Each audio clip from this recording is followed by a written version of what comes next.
Finalzinho de ano, a sua ansiedade não é o preço do peru, mas a discussão na mesa de Natal, na ceia de Ano Novo. Você já até pode ter ensaiado a discussão no chuveiro, mas uma coisa não entra na sua cabeça: como é que aquele seu parente pode não conseguir enxergar o que para você é tão óbvio? Você sabe bem de quem eu tô falando, ele já transformou o grupo do WhatsApp da família num campo minado, não pode falar nada, não pode postar nada, que vira discussão. E aí, seja ele um patriota, ou um militante, ou um isentão, o ponto é, não dá mais para olhar por cima da ceia e enxergar do outro lado uma pessoa que a gente ama, a gente só tá brigando, discutindo, batendo boca. Mas e se esse parente sabe o tanto quanto você e mesmo assim discorda? Será que existe alguma chance de ser você, na verdade, o doutrinado, o enganado e ele estar certo? Ou será que é ele o doutrinado e você está corretíssimo? E aqui não tem esse papo de minha perspectiva, minha verdade. Se são fatos concretos que estão sendo discutidos,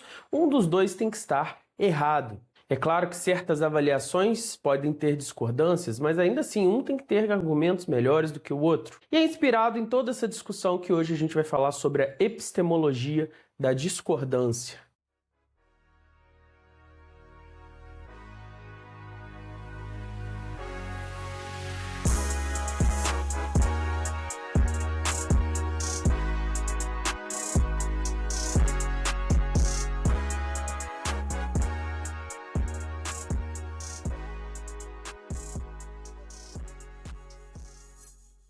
As pessoas tendem a se importar muito com questões políticas e religiosas enquanto o peru está sendo servido. E hoje em dia, com as redes sociais e os algoritmos, nós vivemos em verdadeiras bolhas epistemológicas. Ou seja, quando você vê o seu primo, o seu tio falando alguma coisa que para você parece um absurdo, você se pergunta assim: meu Deus, ele não está vendo as notícias? Ele não sabe o que esse governo está fazendo? Não, muitas vezes ele não sabe, porque muitas vezes a gente só vê aquilo que reforça o que a gente já acredita. E aí não é estranho que você tenha alguém do seu DNA, alguém que você na infância adorava, uma pessoa muito querida na sua história, que agora você olha do outro lado da mesa e sente alguma raiva ou até mesmo algum rancor. E muitas vezes a sua prima petista militante, o seu tio bolsonarista ou o seu irmão mais novo isentão são, na verdade, tão bem formados quanto você. Mas não para por aí, você tem aquela tia de uma religião diferente, você tem aquele primo ateu que quer debochar da religião dos outros. E aí, como é que a gente deve reagir ao nos confrontarmos com pessoas que discordam de nós? Eu devo suspender minha crença? Devo duvidar daquilo que eu sempre acreditei? Ou eu devo confrontar, partir para cima e mostrar que ele está errado? Esse problemão entre uma garfada e outra é o que a gente chama de epistemologia da discordância. A epistemologia é o ramo da filosofia que estuda o conhecimento. Então, o que é um conhecimento? Como é que a gente garante que um conhecimento é bem justificado? O que significa ser bem justificado? Quais são os critérios de verdade que nós podemos usar? Então, estamos tendo uma discussão política. O que eu tenho que cumprir, né? Quais critérios eu tenho que cumprir para que a minha opinião política seja um conhecimento sobre a realidade do país e não um mero palpite? Quais evidências eu tenho para acreditar na minha religião ou para ser ateu? Qual é o valor dessas evidências? E se eu duvido de vacinas, se eu duvido que a nova política econômica vai ser boa, quais evidências eu tenho para isso? Porque a grande questão é que, se racionalmente as pessoas estão avaliando as mesmas evidências, elas deveriam chegar na mesma conclusão, mas não é isso que acontece. Pessoas de níveis de inteligência similares podem chegar a conclusões opostas por questões outras. Então, será que a evidência é ambígua? Será que um dos dois está sendo irracional? Ou pior, será que não existe uma única verdade? E na verdade, cada um tem o seu ponto de vista? A epistemologia é justamente o fiscal que vai avaliar essas nossas crenças e vai determinar o que presta e o que não presta como conhecimento, vai separar o joio do trigo, como se diz. E é bem isso que a gente vai tentar entender hoje. Bate o sino, pequenino sino de Belém, já nasceu Deus menino para o nosso bem. Esse programa é feito com o apoio de Sabiá Registro de Marcas. Se você tem várias opiniões polêmicas na ceia de Natal, quer juntar todas elas e criar aí um produto e quer proteger o seu produto, recorra a Sabiá Registro de Marcas. E para começar o ano protegido, você pode usar o nosso cupom, entre em contato com eles aí com os dados na descrição e você vai ganhar 20% de desconto nesse mês de janeiro. Hoje a noite é bela, juntos eu e ela, vamos à capela, felizes a rezar. Então, para entender essa discussão, a gente precisa entender primeiro o conceito de pares epistêmicos. Então, antes de entrar no ringue familiar, o que é um par na ciência? A revisão por pares, ou como é conhecida no inglês peer review, é um filtro de segurança da ciência. Então imagina que antes de um prato ser servido na ceia de Natal, um grupo aí de pessoas vai avaliar se aquele prato está saboroso, se ele está pronto, se está no ponto, se está bem temperado. É mais ou menos assim que funcionam os artigos científicos. Antes que uma descoberta seja publicada, ela passa por uma avaliação de pares. Então são outros especialistas daquela mesma área que vão ler aquele artigo e avaliar se o método está correto, se dá para extrair aquelas conclusões daquele experimento, se tem alguma coisa fora de lugar, alguma coisa equivocada. É uma tentativa de garantir que erros não passem despercebidos e que o método seja seguido à risca pelos cientistas, já que eles sabem que seus artigos serão revisados antes da publicação. E isso reside na ideia de alguém de um mesmo nível técnico, do mesmo nível educacional, poder avaliar o seu trabalho. No contexto da família, como são pessoas comuns e não cientistas, na maioria dos casos, nós temos ali mais ou menos os mesmos pares intelectuais. Pessoas que consomem aí YouTube, jornais e avaliam política, religião e até mesmo as novas descobertas a partir do que elas consomem nesses meios. Então vocês tiveram acesso a mais ou menos as mesmas publicações das redes sociais, notícias, têm mais ou menos o mesmo nível de escolaridade, de inteligência e vamos assumir aqui que estão em honestidade intelectual, ou seja, não estão discutindo em má fé só para provocar raiva no outro ou só para garantir que não tenha suas crenças desafiadas. Os dois estão buscando estabelecer a verdade na mesa de Natal. Aqui você já pode desligar, né, dependendo aí da sua família, mas vocês entenderam o espírito da coisa. Porque a gente sabe que esses pares perfeitos não existem, né? Até, por exemplo, na avaliação de artigos, raramente você vai ter um especialista exatamente no mesmo nível do cara que está fazendo o artigo. Então, às vezes, ele vai ser um pouco mais elevado, um pouco mais baixo. Então, esses níveis perfeitos aí de alinhamento dos chakras não existem na prática. Mas eu sou um professor de filosofia, e se os professores de física podem ignorar o atrito e a resistência do ar, que são coisas muito mais perigosas de você ignorar, eu posso ignorar os pares imperfeitos aqui epistemológicos. Porque a questão central aqui não se trata de um cientista versus meu primo. São eu e meu primo, ok? É claro que você pode ter um primo cientista. Aí isso muda completamente a discussão.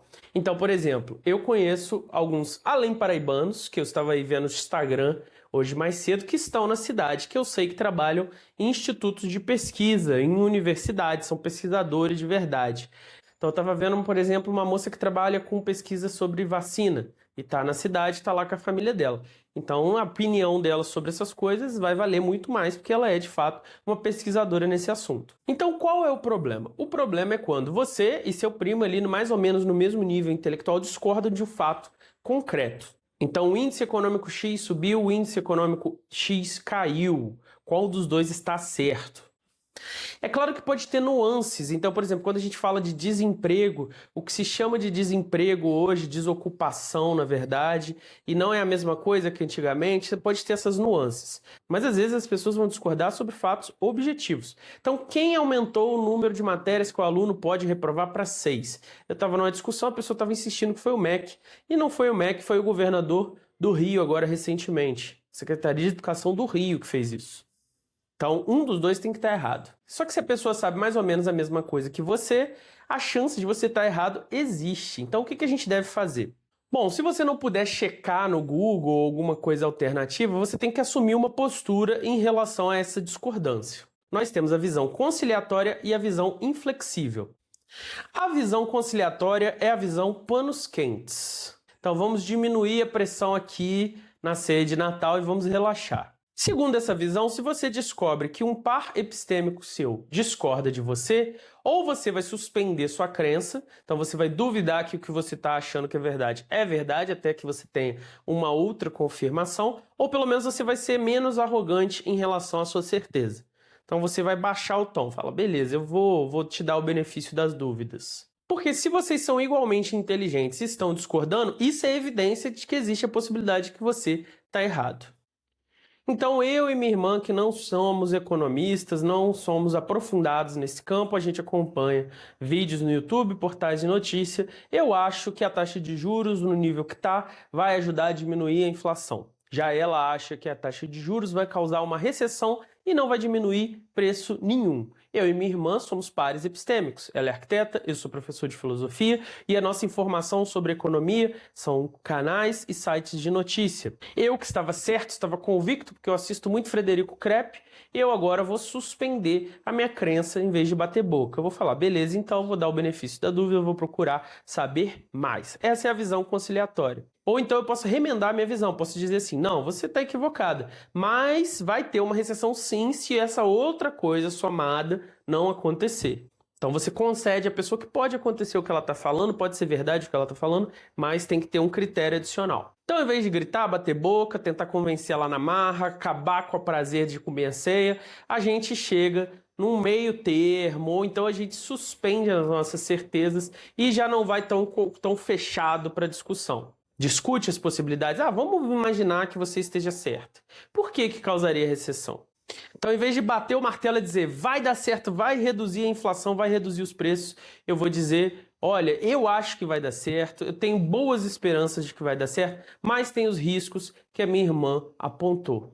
Do outro lado, nós temos a visão inflexível. É o grupo de pessoas que acha que só porque você discorda de alguém de conhecimento similar ao seu, isso não quer dizer que vocês tenham que rachar a diferença. É perfeitamente racional continuar com as suas convicções, continuar acreditando no que você acredita só porque você encontrou alguém que discorda de você. Se você consultou, se você olhou as evidências com atenção, se você policiou seus raciocínios para não ir além daquilo que as evidências oferecem, então, se o outro está discordando de você, é porque o outro está errado. E aí você pode elencar motivos pelo que o outro está errado. Ou ele não consultou bons economistas ao formar sua opinião sobre a taxa de juros, ou os fundamentos dos economistas que ele consultou estão errados, são ideológicos. O ponto é, se eu tenho bons motivos, se eu estou justificado em acreditar que a minha visão está descrevendo corretamente a realidade, então eu devo assumir que ele está em lapso, que ele está equivocado. Portanto, eu não tenho que mudar de opinião coisa nenhuma.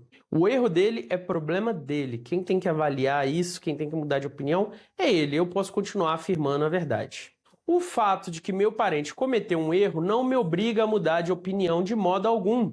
E aí, por exemplo, se um parente seu vem contando uma notícia falsa, uma mentirada, também chamada aí de fake news para você, você tem todo o direito de ignorar em vez de suspender a sua crença que foi bem fundamentada. Mas aí, um ponto. Você tem certeza que a sua crença foi bem fundamentada? Porque às vezes a gente acredita que nós somos os senhores da verdade e as nossas crenças nada mais são do que opiniões replicadas. Então, em alguns casos, você vai ter opiniões bem fundamentadas. Nesses casos, você pode manter sua crença. Agora, se não, aí você tem que suspender. Agora, se você sabe de alguma coisa, se você estudou um assunto, mesmo que superficialmente, você não é especialista, mas você estudou aquele assunto e sabe que aquela notícia é falsa, você está no seu direito de bater o pé e afirmar que não, aquilo está errado. A segunda motivação dessa visão inflexível é a percepção de que existe uma diferença muito grande entre eu e você. Não existe essa simetria, essa neutralidade entre eu e você. Então eu não sou um termômetro que você consulta e vê. Não, eu tenho uma perspectiva privilegiada sobre a formação das minhas crenças, diferente da relação que eu tenho em relação a você. Eu não consigo sair da minha cabeça e entrar na sua cabeça para garantir que as suas crenças foram bem formuladas. Agora, eu sei quais das minhas crenças são opiniões que eu estou replicando de influenciadores, de pessoas que eu acho relevantes e são originadas de um estudo, mesmo que mínimo, das circunstâncias. Então, sim, eu tenho que dar um peso extra para as minhas crenças, com certeza. Neste Natal, Jesus, menino, vem à terra, vem mostrar que o duro coração do homem tem que se modificar. Se você gostou do canal, você pode contribuir se tornando membro dele com apenas R$ 3,99. Não dá nem mais para tomar um café na rua com esse valor. Se você for uma pessoa ousada, cheia de dinheiro, você pode contribuir com um vintão para ter acesso a algumas coisinhas especiais. E lá na área de membros nós temos conteúdos secretos, as doutrinas secretas, os vlogs peripatéticos e muito mais. Além disso, se você é um espírito livre, você também pode simplesmente fazer um pix para nprecisacopiar@gmail.com. Só lembra de nos mandar um e-mail também falando que você contribuiu para você entrar no grupo dos membros do Telegram e poder conferir todos os conteúdos. Paz de gente grande, paz de pequenino, paz do Jesus menino. Pois bem, agora eu estou aqui, municiado da minha touquinha de Papai Noel, preparado para a ceia de Natal. E agora que a gente já viu as duas posições, né, a filosofia já fez um diagnóstico da epistemologia do problema, a gente agora vai dar umas dicas. Então nós tivemos na filosofia grandes debatedores. E se você quer ir preparado para o debate, você quer aí desmontar a posição do seu rival, mas sem perder a compostura, sem brigar, sem engasgar no peru, você pode fazê-lo usando esses conselhos filosóficos que eu vou passar para você aqui e agora. Então a primeira técnica é a técnica socrática, não afirme nada, só pergunte. Famosamente, seu método chamado maêutica, que era o método de perguntas e respostas, era usado combinado com a ironia, fingir que não sabia para engajar, né, para fazer a pessoa, o interlocutor, participar da discussão. E aí você finge que não sabe do que está falando, finge que não entende do assunto e faz uma série de perguntas, perguntinhas capciosas que vão mostrar a ignorância do seu interlocutor. Quando eu digo assim, isso aí que você falou é uma estupidez tremenda, é uma burrice, a pessoa fica na defensiva, a sua tia fica ofendida que você chamou o filho dela de burro, o seu primo não quer mais olhar na sua cara e você não pode mais ir para a casa deles em Cabo Frio curtir uma praia. Prejuízo total, não faça isso. O que você deve fazer então? Você deve fazer questões. Como é possível que isso seja verdade? Por que o Lula faria isso? Por que o Haddad faria isso? Por que o Bolsonaro faria isso? Tudo bem, vamos assumir que é verdade. Por que eles fariam isso? Tá, beleza, vamos assumir que é verdade. Como isso funcionaria na prática? E aí você vai forçar, através dessas perguntas, a pessoa a explicar os mecanismos por trás da sua crença. E se você não conseguir convencer ela de que ela não sabe exatamente do que ela está falando, pelo menos você mostra para as outras pessoas que ela não sabe do que está falando. Outro conselho é manter sempre o princípio da caridade. Eu sei que é Natal, que a caridade está em voga, mas eu estou falando aqui de um princípio de interpretação da posição do outro. Então a gente tem uma falácia lógica chamada espantalho, que é você distorcer, exagerar a falha de um argumento para bater nessa falha, em vez de bater no argumento. O problema disso, intelectualmente, é que você não está refutando posição filosófica nenhuma e na mesa da família é que você deixa seu parente puto, deixa seu parente bravo e não resolve a discussão. Então o que é o princípio da caridade? É você prestar bastante atenção no que a pessoa está dizendo e explicar ou expor de volta para ela, né, da melhor forma possível, inclusive remendando possíveis erros na argumentação da pessoa. Porque você quer forçar a pessoa a dizer assim, é isso mesmo que eu disse, concordo, é exatamente isso que eu quis dizer.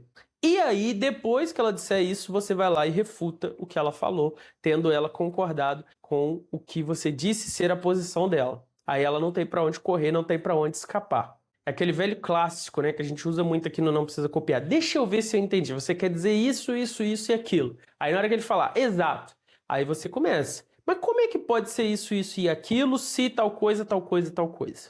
No mínimo, o parente não pode dizer que você não entendeu o argumento dele e as outras pessoas que estão assistindo a discussão vão saber que o argumento que você expôs, que ele confirmou que era o correto, tem uma falha grave. E por fim, a navalha de Hanlon, que não é exatamente uma ferramenta filosófica, mas é essencial para você conviver com seus parentes e no mundo do trabalho. E o que é a navalha de Hanlon? É a máxima de nunca atribuir à malícia aquilo que pode ser explicado com ignorância. Então não assuma que porque seu parente discorda de você politicamente, ele odeia o povo brasileiro, ele quer destruir o país. Provavelmente ele está mal informado, As fontes às quais ele foi exposto foram ideologizadas, ou então ele foi vencido aí pelo algoritmo, está assustado, está enraivecido, que é aquilo que o algoritmo vende. Então busque tratar essa pessoa com cortesia, com gentileza. Como você trataria uma pessoa que está assustada, que está com medo de alguma coisa? Assim, você acolheria a pessoa. Lembra que o algoritmo vende isso, vende raiva, vende medo. Então as pessoas estão realmente se sentindo ameaçadas dependendo do que elas consomem. Se você partir para a ignorância, para a agressividade, você vai ser visto como parte aí dessa ameaça. Não faça isso. No futuro a gente vai explorar mais as falácias aí, né, aquele textinho do Schopenhauer sobre como vencer o debate, mas algumas que você precisa ter em mente ao entrar nos debates aí de Natal, de Ano Novo. Primeiro, ataque pessoal. Então, já lembre sempre de pontuar, olha, o fato de que eu sou jovem, o fato de que eu não tenho uma empresa não muda o argumento que é que a taxa de ocupação é tantos por cento. Isso é um fato. Então, quem eu sou, quem eu não sou, o que você acredita que eu sou é irrelevante. O fato é esse, você pode conferir em tal e tal lugar. Outro estratagema é a mudança de objetivo. Então, você está ali mostrando que o argumento da pessoa está errado, que o dado que ela tem está errado e ela começa a perguntar de outras coisas. Então lembre sempre de reorganizar o debate. Então, olha, a gente pode discutir isso depois. Agora a gente tem que explicar por que o dado que você falou não é real. E aí deixa marcado sempre isso. A gente pode desviar para isso assim que você reconhecer que esse dado está errado. Bate o sino, pequenino sino de Belém, já nasceu Deus menino para o nosso bem. Paz na terra, bate o sino, alegre a cantar. Abençoe Deus menino este nosso lar. É isso, pessoal. Se você gostou desse vídeo, se você está preparado para o debate, curte, comenta e compartilha.